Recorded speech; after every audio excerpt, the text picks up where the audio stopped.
Everyone, so today we are going to start from the new topic. After the topic, terms related to wave motion. तो wave motion से related terms आपने study कर लिए हैं, relation study कर लिया है जो था बहुत important relation v is equal to nu lambda and it is the relation between wave velocity, frequency and wave length. और इसके बहुत सारे न्यूमेरिकल्स भी हैं आगे। तो अब नेक्स्ट टर्म जो हमें स्टडी करना है वो है स्पीड ऑफ ट्रांसवर्स वेव्स। तो जैसा कि मैंने आपको बताया था कि ट्रांसवर्स और लॉन्गिट्यूडिनल जो दो टाइप्स की वेव्स होती हैं, उसमें जो ट्रांसवर्स वेव्स हैं वो सॉलिड्स में जनरेट होती हैं। तो सॉलिड्स और स्ट्रिंग्स दो एग्जांपल हैं, क्योंकि आप किस टाइप के मीडियम में ट्रांसवर्स वेव्स का प्रोपगेशन स्टडी कर रहे हैं उससे रिलेटेड उसका रिलेशन भी होता है। स्पीड का फॉर्मूला कि आपको कौन सा फॉर्मूला उस मीडियम के लिए ट्रांसवर्स वेव्स की स्पीड फाइंड करने के लिए यूज़ करना है। ओके, तो सबसे पहले यहाँ क्वेश्चन भी दे रखा है on the basis of dimensional considerations. So take care of this. जब भी इनको ड्राइव करना होता है तो हमेशा इसको डायमेंशनल कंसीडरेशंस से, डायमेंशंस के रेस्पेक्ट में ड्राइव करना होता है। इसके डेरिवेशन का यही तरीका है, क्योंकि क्वेश्चन में अगर ऐसे लिखा है तो simply you will drive like this. आपको इसी मेथड को यूज़ करना है। तो on the basis of dimensional considerations right the formula for the speed of transverse waves. Transverse waves की स्पीड का फॉर्मूला ड्राइव करना है और दो मीडियम जो है वो उसमें लिखा है ऑन अ स्ट्रेच्ड स्ट्रिंग और दूसरा है इन अ सॉलिड। तो स्ट्रिंग में आपको फाइंड करना है और दूसरा आपको सॉलिड्स में फाइंड करना है। तो सबसे पहले स्टार्ट करेंगे स्ट्रिंग से। तो heading is in answer you will write the heading speed of a transverse wave on a stretched string. Stretched string में ट्रांसवर्स वेव्स की स्पीड फाइंड करनी है। तो आपको पता है कि स्ट्रिंग में जो वेव्स की स्पीड है, जो वेव प्रोपगेट करेंगी, वो मेनली दो बातों पे डिपेंड करती है। वो दो बातें क्या हैं कि सबसे पहले तो स्ट्रिंग में टेंशन होना चाहिए, क्योंकि स्ट्रिंग जितनी टेंस्ड होगी उतना ही प्रॉपरली ये वाइब्रेट करेगी। अगर ये लूज़ होगी तो इसमें क्रेस्ट और ट्रॉ जो है वो प्रॉपरली फॉर्म नहीं हो पाएंगे। तो स्ट्रिंग में टेंशन होना चाहिए। जितना टेंशन ज़्यादा है उतनी ही साउंड वेव, उतनी ही जो ट्रांसवर्स वेव्स हैं उनकी स्पीड ज़्यादा होगी। दूसरी चीज़ होती है मास पर यूनिट लेंथ, यानी कि कितने मास में।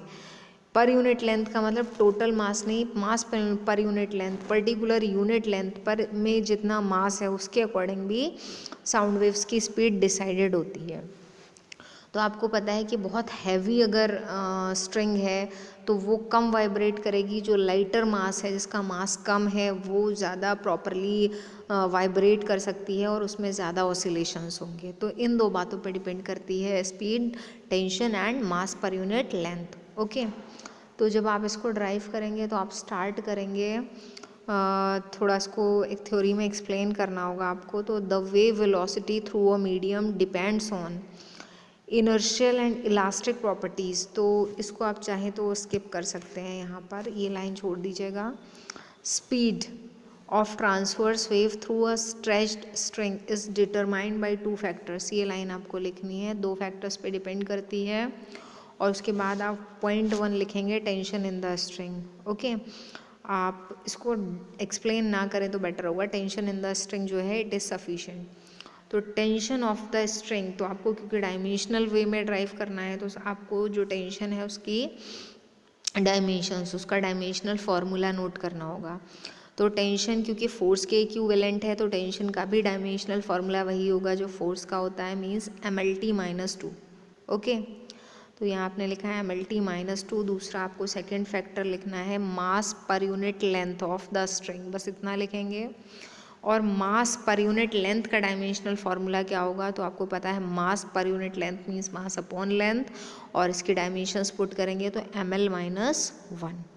उसके बाद आपको क्या करना है, डायमेंशंस ऑफ रेशियो। फिर ये जो दोनों क्वांटिटीज़ हैं इनकी डायमेंशंस का रेशियो कर देंगे।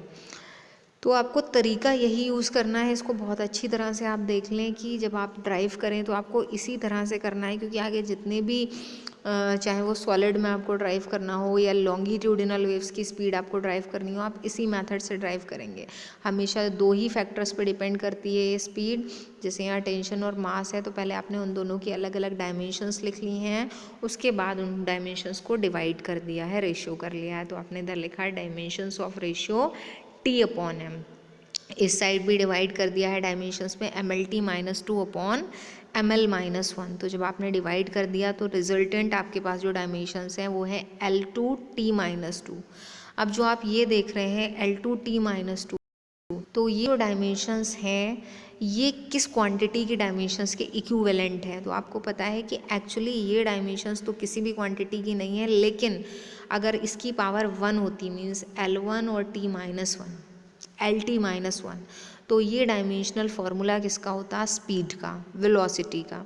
तो आपने देखा कि यहाँ पर उसका जो LT-1 है उसका स्क्वायर आ रहा है, तो इसका मतलब आप इसको जो है रिप्लेस कर सकते हैं v² से। तो T/m किसके इक्विवेलेंट आ रहा है, v² के। तो अगर आपको v फाइंड करनी है तो ऑब्वियसली ये होगा √T/m। ओके, तो देखिए लिखा है कि we know the speed of dimensions, we know the dimensions of speed is LT-1, so we can express v in the terms of T and m as। तो आपको यहाँ एक कांस्टेंट ऐड करना पड़ेगा, क्योंकि आप डायरेक्टली प्रोपोर्शनल लेकर चलेंगे कि ये जो है वो किसके डायरेक्टली प्रोपोर्शनल है, इसके। तो जो आप ये रिमूव करेंगे तो one constant c will come, तो v is equal to c √T/m। तो ये जो रिलेशन आ रहा है यही स्पीड का फॉर्मूला होता है। ट्रांसवर्स वेव्स में अगर आपको जब भी स्पीड फाइंड करनी है तब आपको ये वाला रिलेशन यूज़ करना है।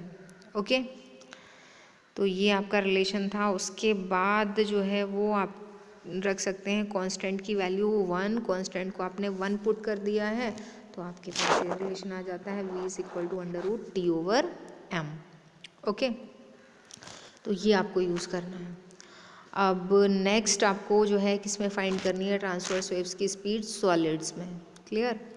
तो जब आप सॉलिड्स में इसकी स्पीड फाइंड करेंगे तो सॉलिड्स में कौन से दो टर्म्स होते हैं जिन पे स्पीड डिपेंड करती है। जैसे आपने अभी देखा था टेंशन और मास पर यूनिट लेंथ, तो क्योंकि स्ट्रिंग में सिर्फ लेंथ होती है तो मास पर यूनिट लेंथ लिखा था, लेकिन सॉलिड 3 डायमेंशनल शेप है तो उसमें मास पर यूनिट वॉल्यूम होगा। ओके, तो मास पर यूनिट वॉल्यूम को हम बोलते हैं डेंसिटी। तो एक टर्म तो होगा डेंसिटी जिस पे डिपेंड करती है स्पीड, और दूसरा टर्म क्योंकि स्ट्रिंग्स में टेंशन होता है और यहाँ पर सॉलिड्स में होगा मॉड्यूलस ऑफ रिजिडिटी।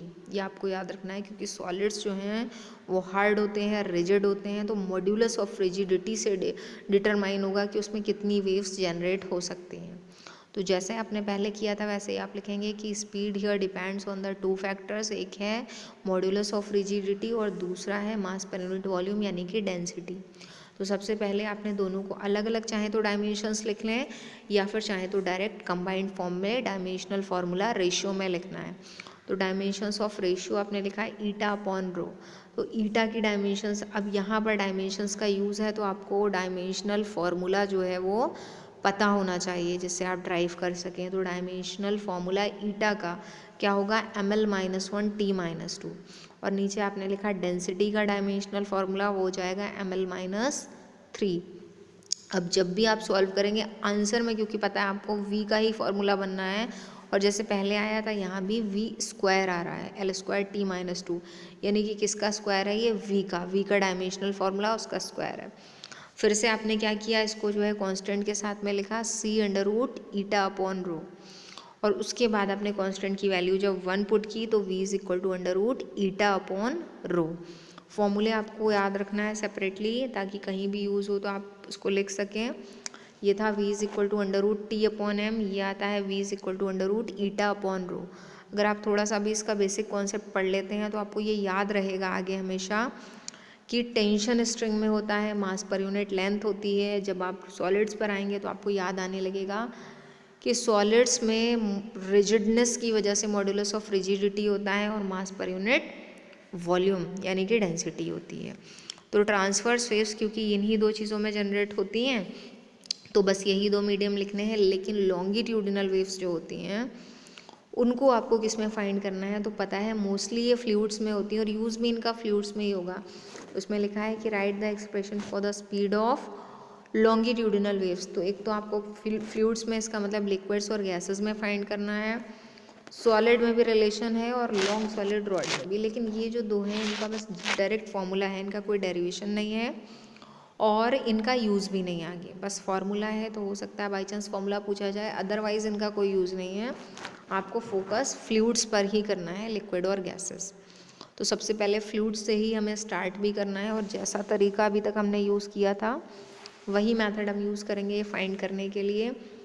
तो आपको पता है लॉन्गिट्यूडिनल वेव्स जो है वो सॉफ्ट बॉडीज़ में होती हैं, और सॉफ्ट मीडियम का मतलब है कि उसके पास भी, क्योंकि इसमें चेंज इन डेंसिटी आता है, चेंज इन प्रेशर करते हैं तो डेंसिटी में चेंज आता है, तो ऑब्वियसली इसमें भी 3 डायमेंशनल शेप होता है गैसेस का या लिक्विड का, तो यहाँ भी मास पर यूनिट वॉल्यूम तो होना ही है डिनोमिनेटर में। और दूसरा जो है, क्योंकि फ्लूइड्स की बात हो रही है तो बल्क मॉड्यूलस का यूज़ होगा। ओके, तो बल्क मॉड्यूलस का सिंबल आपको पता है, सॉलिड्स जो है, ये जो गैसेस हैं रिजिड नहीं है तो ईटा का यूज़ नहीं होगा यहाँ पर। बल्क मॉड्यूलस में कंप्रेस करके हम दिखाते हैं, तो क्योंकि उसका वॉल्यूम चेंज होता है तो यहाँ पर उसी मॉड्यूलस का, उसी कांस्टेंट का यूज़ होना है। तो बल्क मॉड्यूलस का सिंबल आपको पता है, आप बी बनाते हैं, नॉट दिस सिंबल, ये वाला सिंबल आपको नहीं बनाना है। तो आपको क्या लिखना है कि here the speed of longitudinal waves in liquids और gases depend on the 2 factors, और एक फैक्टर है यहाँ बल्क मॉड्यूलस और दूसरा फैक्टर है डेंसिटी, यानी कि मास पर यूनिट वॉल्यूम। बाकी का होल डेरिवेशन जो है that is same like the previous.